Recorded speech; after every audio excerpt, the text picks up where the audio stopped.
you love them more than life. But some days, you wonder if anyone sees you, not the parent. And maybe, just maybe, you're too tired to care anymore.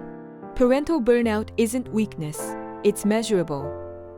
Studies show chronic caregiving stress shrinks gray matter in the prefrontal cortex, your decision and empathy center.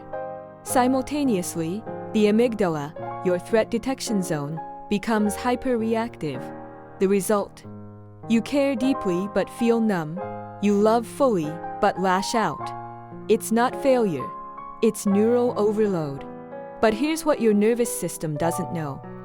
Small doses of self-directed compassion reactivate emotional regulation circuits.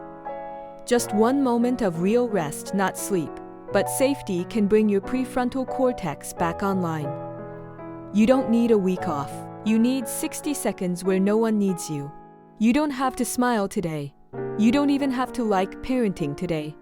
You're allowed to feel nothing and still be doing everything right. Follow Hey Gray Matter to understand the science of your heart.